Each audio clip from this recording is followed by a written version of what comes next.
उत्तर प्रदेश सरकार के पत्र के जवाब में प्रियंका गांधी की ओर से अगला पत्र जारी किया गया है। मजदूरों के मुद्दे पर राजनीति कर रही है यूपी सरकार। हमारी 500 बसें गाजियाबाद और नोएडा बॉर्डर पर खड़ी हैं। बसों को लखनऊ बुलवाना राजनीति है। बसों को लखनऊ बुलवाना अमानवीयता और गरीब विरोधी मानसिकता है। देर रात 2:10 पर ईमेल से जवाब दिया गया। प्रियंका गांधी के निजी सचिव संदीप सिंह ने अवनीश अवस्थी को यह जवाब भेजा है।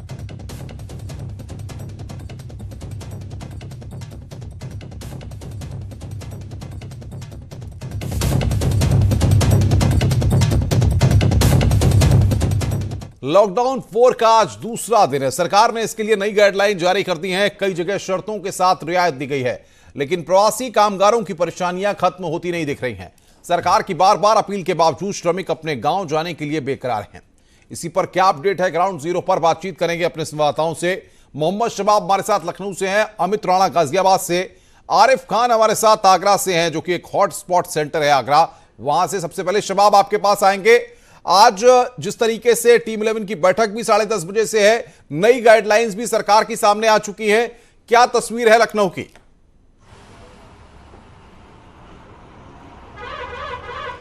और देखिए, सरकार की सख्ती का थोड़ा नतीजा अब नजर आ रहा है। सड़कों पर जो बेतरतीब पैदल मजदूर चल रहे थे उनको पूरी तरीके से रोक दिया गया है।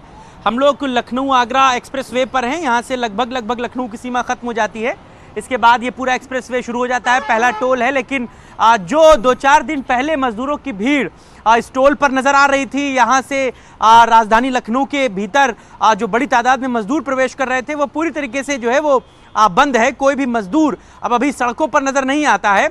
इस टोल के उस पार एक यूपीएसआरटीसी की बस भी खड़ी कर दी गई है और हमने वहां पर जो कर्मचारी मौजूद थे उनसे इस बाबत पूछा तो उन्होंने ये बताया कि जो कर्मचारी पैदल आ रहे हैं उनको हम लोग यहां से बस के जरिए बिठाकर जो है उनके गंतव्यों की ओर रवाना कर रहे हैं। तो यानी कि सरकार की जो सख्ती औरैया हादसे के बाद नजर आई थी वो जमीन पर इंप्लीमेंट होती नजर आती है। साफ तौर से जो पैदल मजदूर चल रहे थे उनको जो है वो अब सड़कों पर चलने नहीं दिया जा रहा है। बाहर से आने वाले मजदूरों को बाहरी इलाकों में रोक कर ही उनको बसों में बिठाकर उनके गंतव्यों तक पहुंचाने की कोशिशें जो हैं वो की जा रही हैं।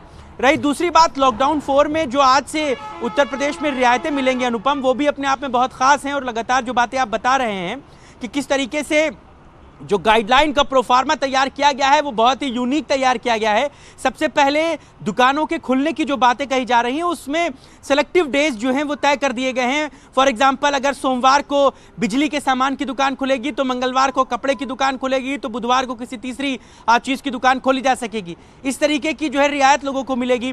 इसके अलावा शादी के घर खोले जा सकेंगे। हालांकि लोगों को शादी के लिए अनुमति जो है वो डिस्ट्रिक्ट एडमिनिस्ट्रेशन से लेनी पड़ेगी, उन तक सूचनाएं उपलब्ध करानी पड़ेंगी। 20 लोगों से ज्यादा, 50 लोगों से ज्यादा वहां पर मौजूद नहीं रह सकेंगे। बिल्कुल बिल्कुल शबाब, मैं आऊंगा आपके पास, इन तमाम अपडेट्स को आगे भी लेंगे। अमित राणा हमारे साथ गाजियाबाद से हैं।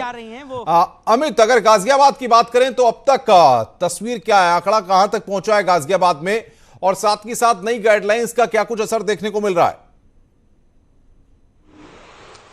जी बिल्कुल अनुपम, जैसा मेरे साथी ने बताया अभी वैसा ही सूरत हाल गाजियाबाद में भी है। लॉकडाउन 4 चल चुका है, ऐसे में नई गाइडलाइन भी आ गई है। आज जिलाधिकारी अजय शंकर पांडे इन तमाम चीजों को क्लियर कर देंगे, किस दिन किस तरीके से क्या दुकानें खोली जाएंगी, क्या रियायतें दी जाएंगी।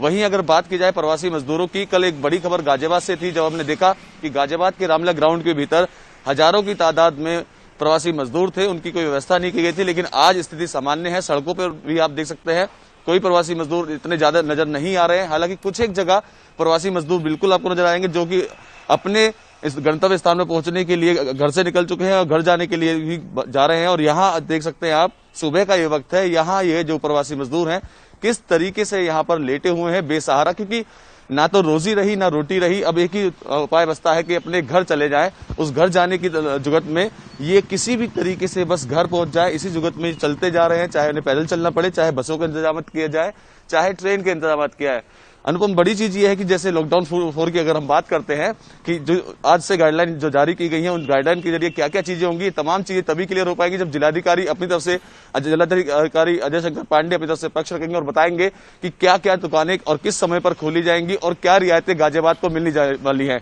जैसे गाजियाबाद का जो अभी तक का सूरत हाल है वो यही है कि जो सब्जी मंडी है वो 4 बजे तक खुलती है, उसके अलावा जो ग्रोसरी की दुकान है वो 6 बजे तक खुलती है। तो अब देखते हैं नई गाइडलाइन के अंदर क्या सुविधाएं गाजियाबाद वासियों को मिलने वाली है। बिल्कुल अमित, बने रहिए हमारे साथ। आरिफ आगरा से है। आरिफ, आगरा में पॉजिटिव केसेस की संख्या लगातार सामने आ रही है, फिलहाल कितना आंकड़ा पहुंचा है, क्या अपडेट्स वहां से हैं और नई गाइडलाइंस के मुताबिक क्या आगरा में किसी तरह की छूट मिलेगी, क्या दुकानें खुलेंगी? देखिए अनुपम, बिल्कुल आगरा पूरे प्रदेश का सबसे बड़ा हॉटस्पॉट सेंटर है, क्योंकि 800 का आंकड़ा आगरा में पार कर लिया है। हालांकि देखिए अनुपम, रिकवरी रेट भी बहुत जबरदस्त है, 70% के आसपास यहाँ कोरोना पॉजिटिव और ठीक भी हो गए हैं।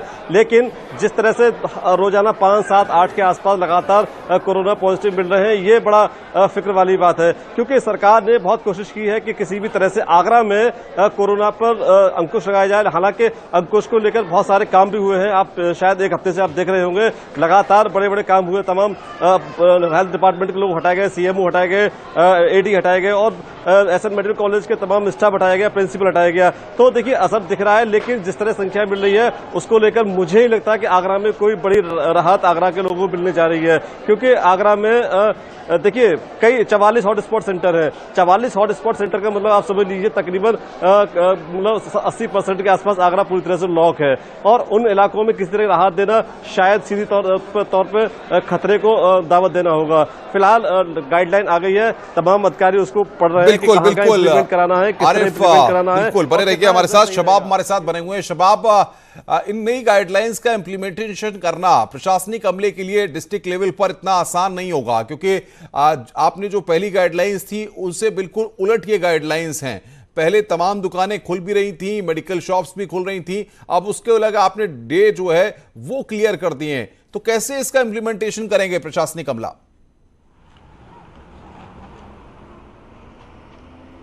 हाँ बिल्कुल, देखिए ये बात जायज़ है कि किस तरीके से इसका इम्प्लीमेंटेशन होगा। अभी 10:30 बजे जो मीटिंग होगी उसमें रूपरेखा तय की जाएगी।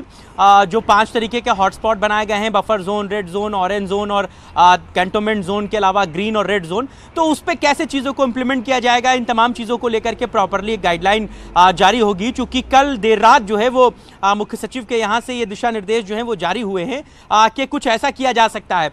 10:30 बजे की जो मीटिंग है टीम 11 के साथ मुख्यमंत्री की, उसके बाद व्यापारी संगठन जितने हैं बड़े बड़े, उनके साथ मीटिंग की जाएगी राजधानी लखनऊ में, और ये तय किया जाएगा कि क्या ये पॉसिबिलिटी है जो बात कही जा रही है कि सोमवार को ये दुकान खुले, मंगलवार को ये दुकान खुले, क्या इस तरीके की पॉसिबिलिटी है कि जो मैरिज हॉल है उनको खोला जाए और बहुत ज़रूरी जिनके घरों में शादियाँ पहले से प्लान थी क्या उनको किया जा सके। तीसरी एक महत्वपूर्ण बात यह भी है कि इंटर स्टेट जो ट्रांसपोर्टेशन है उसको भी कैसे शुरू किया जाए, इस पर भी सरकार का बड़ा फोकस है। इसके लिए राज्यों से वार्तालाप जो है वो किया जाएगा। इसके अलावा केंद्र सरकार ने चूंकि स्टेडियम खोलने की इजाज़त दे दी थी, तो स्टेडियम कैसे खोले जाएंगे, क्या सिर्फ लोग एक्सरसाइज कर सकेंगे या वहाँ पर किसी तरीके का कोई मैच या कोई खेल भी हो सकेगा, ये भी जो है उसमें चर्चा का विषय है। हालांकि जो ज़्यादा गैदरिंग वाली जगहें हैं वहाँ पर उनको खुलने की कोई गुंजाइश नहीं, जैसे मॉल नहीं खुलेंगे, जैसे मल्टीप्लेक्सेस नहीं खुलेंगे, जैसे जहां पर एक बल्क में बहुत आरिफ, आपका भी बहुत बहुत शुक्रिया और अमित राणा आपका बहुत शुक्रिया। नजर बना के रखिए दिन भर और साथ ही साथ